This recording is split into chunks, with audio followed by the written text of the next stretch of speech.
Hi, Allie. I'm Andrew. I'm a reporter in Syracuse, but more importantly, Hobart class of 2012. Congratulations. Oh, thanks, man. My question is a few prongs here. I want to know if you're feeling the love from Hobart and William Smith this week, from the Geneva community. That's the first part.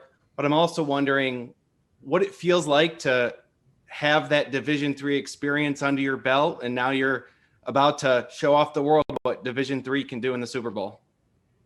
Yeah, so to answer the first part of it, yeah, so definitely feeling the love. A lot of people reached out, which has been great. I feel sort of just happy to be able to represent. I've done a couple, I think, interviews up the Finger Lakes Times and up there, and no, I'm just thrilled to be representing Hobart and Geneva and that area of New York. And as far as the second part of your question, the D3 aspect, I mean, I think one of the unique experiences that I had at Division III that sort of lended itself well to the NFL this year specifically is that a lot of stadiums didn't have a whole lot of fans, right? So like I think being able to communicate and have that sort of quiet and bring your own energy, bring your own juice, I'm sort of used to that.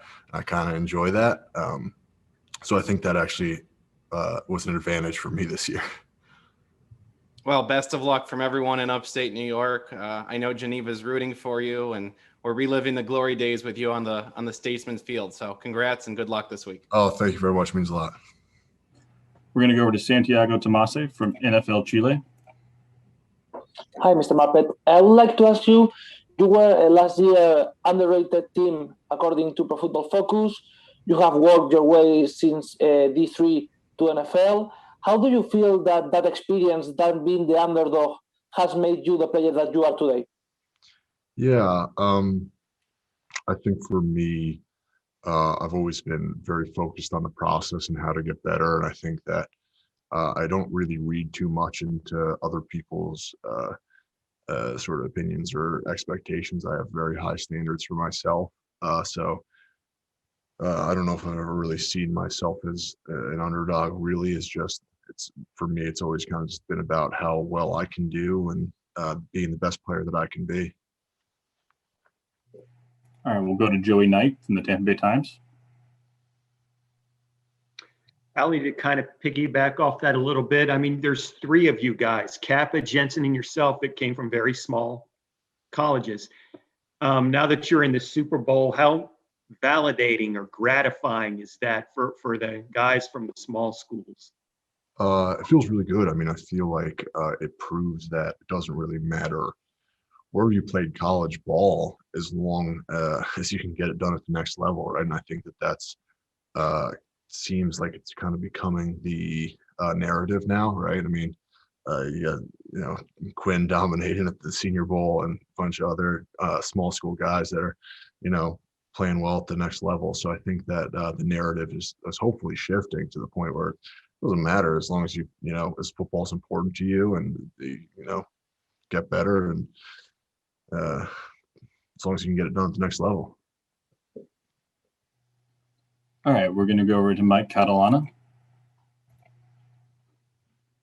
Hey, Allie, Mike Catalano from Rochester.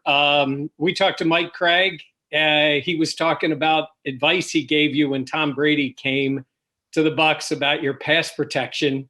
Do you remember that? And then what's it been like being Tom's teammate and playing this year? So Coach Craig has given me a lot of advice throughout the years. As far as it pertains to specific pass protection, probably was don't get Tom killed, if I had to guess, knowing him, which I think I've done a decent job of. He's still back there doing a nice job. And then, sorry, the second part of your question. Well, just in terms of becoming a teammate with Tom after you've established yourself in the league, but it's Tom Brady. Right. No, very cool. I feel like he's the kind of guy that sort of just elevates everyone else's play.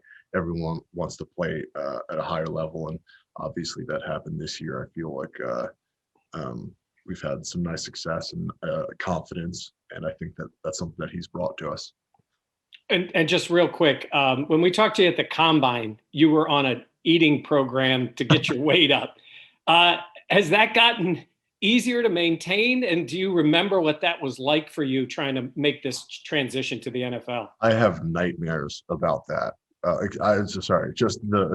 I feel so grateful that I don't have to eat as much as I used to. I mean, I think my metabolism has changed a bit, it is what it is, but I don't have to. I mean, trust me, I still got my gainer shake right here. I mean, I'm not, it's not like I'm totally off the program, but I definitely don't have to stuff my face as much as I did during the combine. I think my rookie year, I probably finished the year at like, 292 or something like that. And now I'm at a much better weight, and I've been able to keep my weight on throughout the season much easier as I gotten older. So thank gosh I don't have to do that anymore. We're going to go over to Greg Allman. Hey, Allie. I had just want to ask you about this line as a whole and the way you guys have come together here, especially in the last 3 games, even adding Stinney into the mix, just to play at the level you're at and how important that is Sunday. Yeah, I mean, I think as a group for us, we feel, I mean, I'm sure any other group, if we play at a high level, we'll be able to get what we want done. We'll be able to put our team in a good position to win. And it's also a group, I feel like, that we have each other back, and we love playing with each other. There's an excitement and enthusiasm around the game. So I think that definitely helps out. And yeah, it's just fun playing with these guys. Thanks, Allie. Yeah.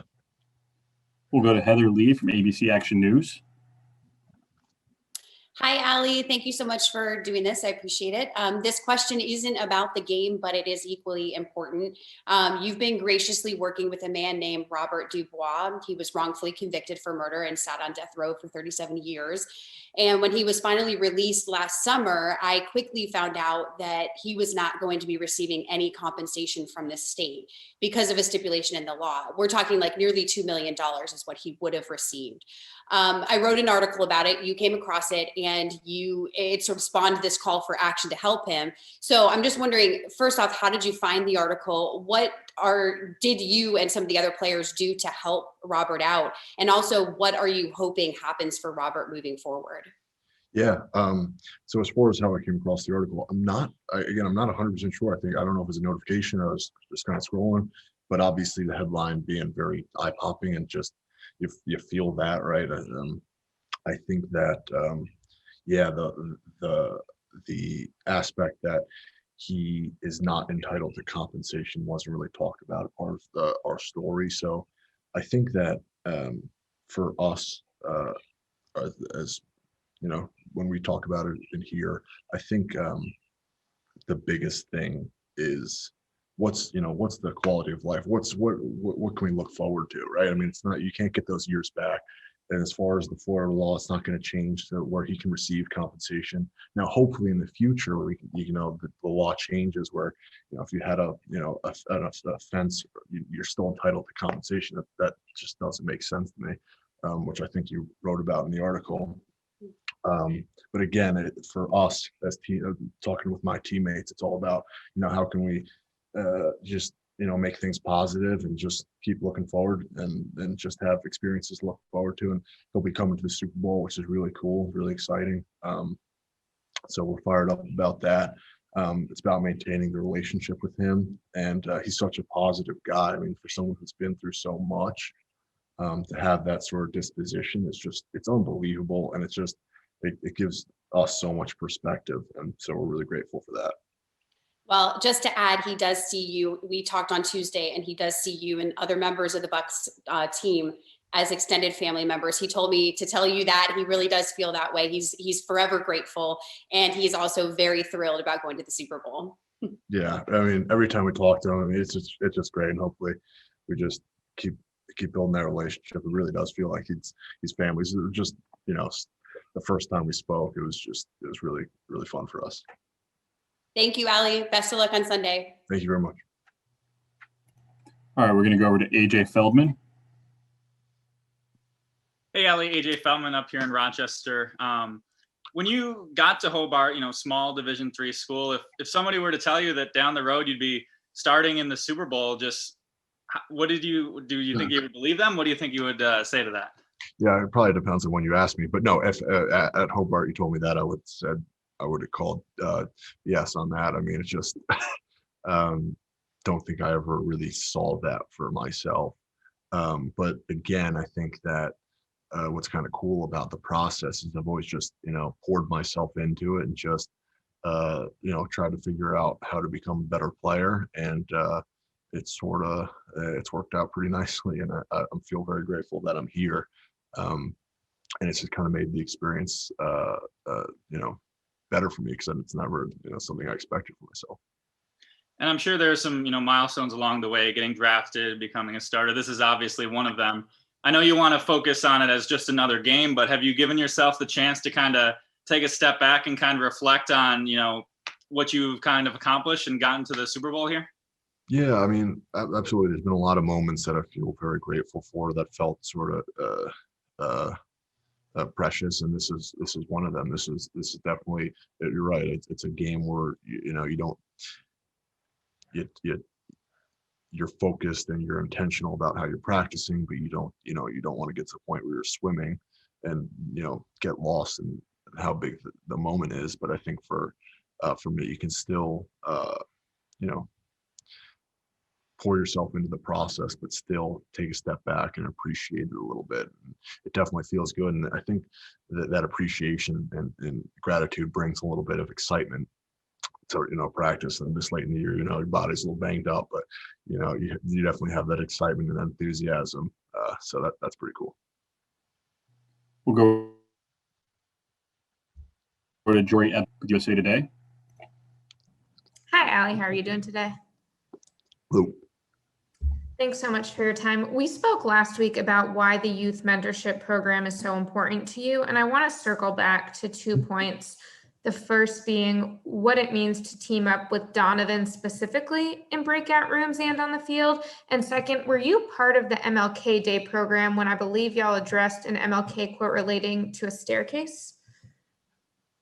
So yeah, first part, yes, Donovan and I were in a breakout room together, which was really cool. I mean, again, any kind of experiences you can take outside the locker room and share with your teammates, it just kind of builds those relationships. So I feel like Donnie and I to have that sort of that mission to try and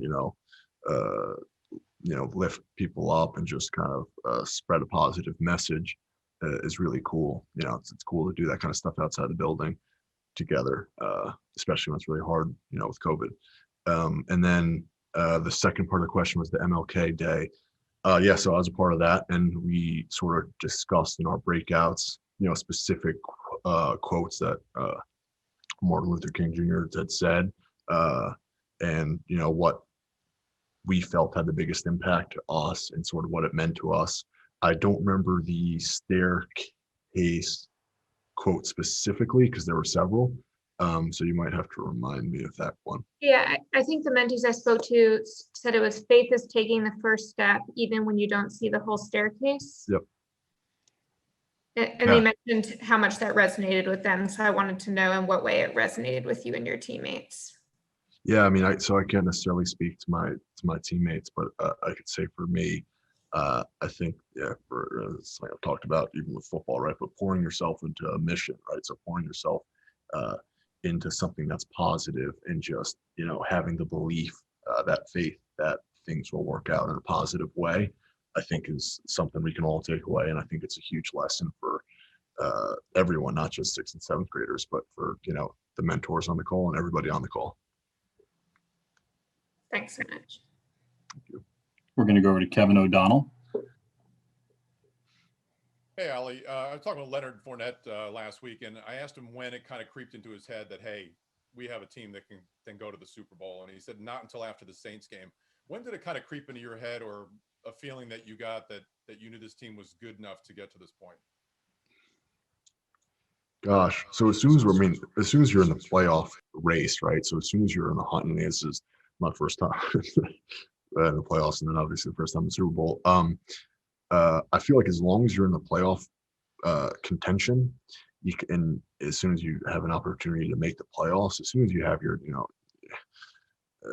your name in the ring, I feel like you have an opportunity to make it to the Super Bowl, right? So I think like anyone knows, as long as you're make it to the playoffs, it just takes a couple of games to get there, right?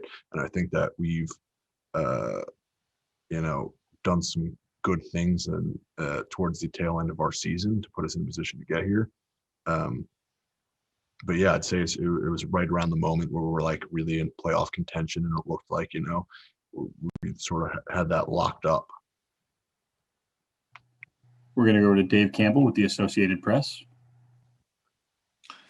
Hey, Ellie. Tom Brady has always been able to keep his sack numbers pretty low throughout his career, and that continued again this year. Obviously, linemen need to hold their blocks, and the quarterback needs to know when to get rid of the ball. But what else goes into that, being able to avoid those sacks, those big negative plays? Yeah, I mean, you probably there's so many things that go into it. You probably could think of it. So I mean, it could be the wide receivers, making guys, winning their one-on-ones. It could be, the running backs know the protection. Tom have a feel for the pocket, us sustaining our blocks, making sure we're changing up what we're doing in protection. So there's really a lot that goes into it. But Tom does a really nice job of trying to put us as an offensive line and guys protecting them in a good position, either from a protection standpoint or a concept standpoint, whether some play action stuff or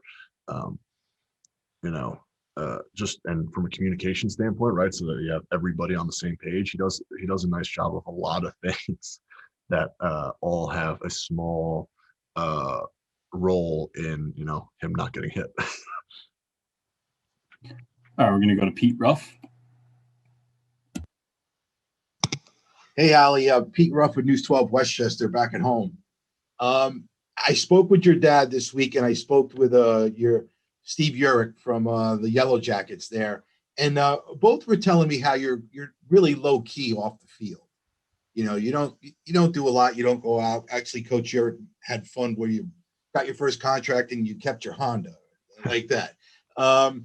But what drives you? I mean, obviously you're so successful. Hastings, small school, Hobart, small school, but when you're on the field, you're the furthest thing from low key. Kind of talk about your drive if you can, and obviously it got to where you are. Yeah. So I think the biggest appeal about football for me is just the competitive aspect of it, right? I mean, I love I love the fight. I love it's just enjoyable, right? And then just again, pouring yourself into all into a single mission, which is becoming kind of the best player that you can be, and then obviously as a team get to the Super Bowl. So I think there's a lot of things that have appealed to me. And then as far as the low key aspect, yeah, I think one thing that's I've always been low key, but that's also been very beneficial for my path to get here, right? So like when I'm not training or I'm not practicing or not working, what am I doing? I'm not really doing much, and that ends up being a really important part for the playing in games and practice. And so I think that I feel fortunate that that sort of disposition to be low key has been beneficial for my path here.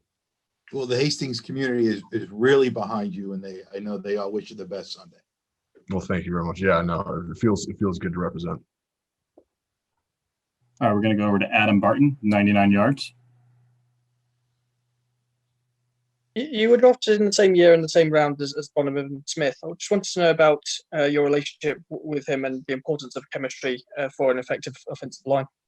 Yeah. So we've been in it for a while. We've only played next to each other. It's our third year, I think. But it feels like we guess we've been playing with each other for a long time. I've got to question it. I think that from a communication standpoint, I think you want to get to a point where you're not really saying much, right?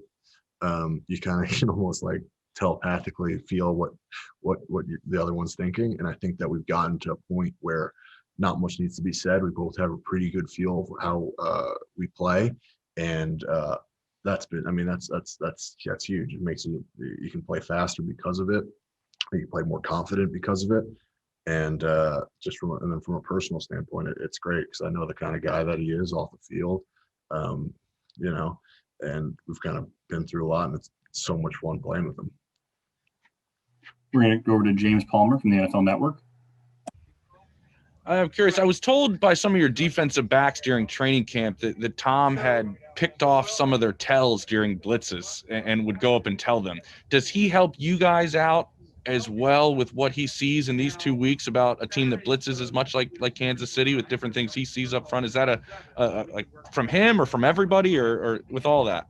Yeah, so I think with Tom, he's able to see a lot. I think my role in it, as much as I need to be able to, you know, have a good sense of what's going on, I kind of need to be able to see what he sees, you know, through his eyes. So we need like very little communication to be on the same page. So that obviously comes off the field from having conversations and getting a sense of how he sees things and why he needs to do things that he needs to do.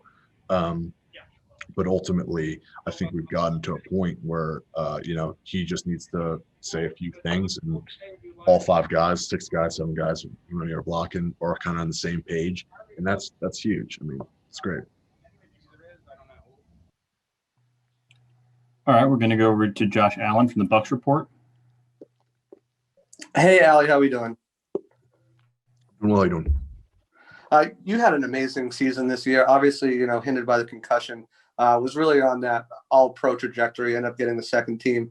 What has it been like to just further grow this season as an offensive line and as a team, and bringing along Trishan Wirfs and Aaron Stinney as well, 2 young guys that had no starting experience until this year?